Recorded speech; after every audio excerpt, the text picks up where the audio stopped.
Hi everyone, I'm Cheryl Butler, and you're listening to the Mighty Mommies Quick and Dirty Tips podcast, which will help make your life as a parent a little bit easier and a lot more fun.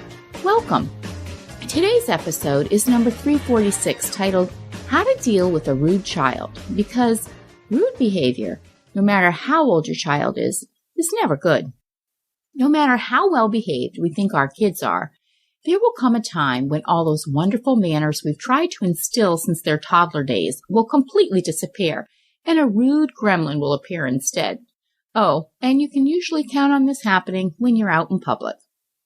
It could be a snarky reply when you ask your daughter to please move her backpack off the kitchen island and put it into her bedroom. I can't do everything, you know. I just got home from practice, and now you expect me to be your slave just because you want the island cleared off? Ouch. Or it could be one of those precious moments when your family is sitting quietly in church, and suddenly your 8-year-old son decides it's the perfect time to question what he's smelling. Oh my God, do you guys smell that? It smells like mothballs. Oh, how gross. I think it's coming from behind us. Whatever the scenario might be, rude remarks are a part of growing up, and unfortunately, too often a part of our adult world. So how we handle these situations can really lay the foundation for how our kids will behave as they grow into teens and young adults. The manners and principles of good etiquette are learned behaviors. That's why Mighty Mommy has some tips to nip that rude behavior in the bud and turn it around. Tip number 1, correct the rudeness immediately. Correct your child in the moment. When a rude comment or behavior has just taken place, stop what you're doing and address it immediately, not when it's convenient. So if you're cooking dinner and your child lashes out about something he's not pleased with, calmly turn the stove off, walk over to him, and very matter-of-factly say, "In our family, we don't speak to each other that way," or "It's not okay to talk to me like that."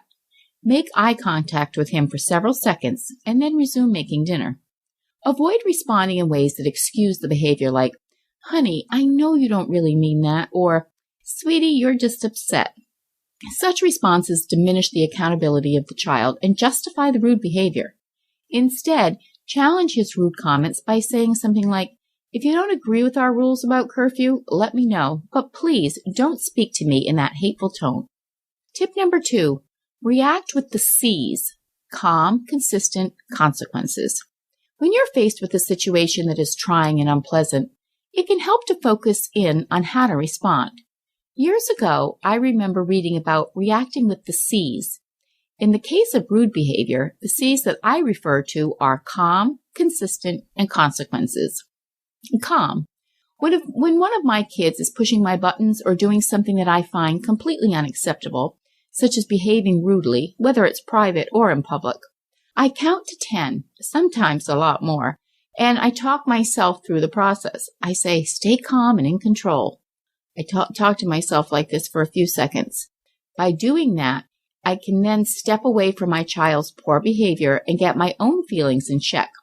This way I can usually shift from being frustrated and ready to lash back out to a reasonable state where I can handle my child's situation without losing my composure. When you work to manage your own behavior first, you effectively neutralize the power struggle or the bad behavior. And as an added bonus, when you get yourself under control, your kids will also usually follow your lead. Remember, calm is contagious. Consistent. Just like any other parenting issue, if you decide you're not going to tolerate rude behavior, stick to your plan and don't waver. Don't allow rudeness sometimes and not other times. Inconsistency is confusing to the child and indicates a lack of principle and confidence in the parent. Make sure that your child knows that if you promise consequences for good or bad behavior, that you're going to deliver them every time. Consistent parenting makes kids feel secure because there are no surprises by you, the parent, when a decision or a promise is made. If you're not consistent all the time, you're teaching your kids that your word is worth nothing. Just don't say it if you aren't going to do it. And on the other hand, if you say it, be prepared to do it. Consequences. With 8 kids, one thing I've learned about consequences is that you really need to find something meaningful to your child.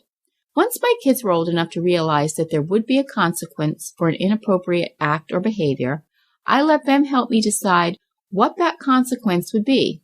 Within your family, instill specific consequences for rude behavior because whatever your choice of punishment, rude behavior should have a price. Be prepared, however, that things are not going to change overnight. One of my favorite Mighty Mommy episodes was when my colleague, Ellen Hendrickson, PhD, QDT's savvy psychologist, and I joined together to do an episode called How to Impose Effective Consequences for Bad Behavior. You can check it out for more great tips on consequences. Tip number 3, accentuate the positive. Children love praise, especially when it comes from a parent or a loved one. Very often, parents respond only to their children's undesirable behavior, ignoring their victories and positive actions completely. When you observe them doing good or using good manners or saying kind things to others, make a point of letting them know that you're noticing their efforts. And tip number 4, lead by example. If your child sees you treating anyone, your spouse, your boss, the clerk at the grocery store, or especially them, with disrespect, it sticks with them. Those times when you feel frustration or anger at a situation are exactly the same in a different context as their own. And if they see a parent have a grown-up tantrum or speak in a harsh tone, they don't understand why they're punished for it. So model appropriate manners consistently. Children learn from observing your actions, often while you're not even aware that they're doing so. How you behave while you're stuck in a long line at the checkout counter or when running into a neighbor that you're not particularly fond of can lay a positive or a negative foundation in your child. Take the high road and model control and politeness, not frustration and pettiness. How do you deal with your child's rude behavior?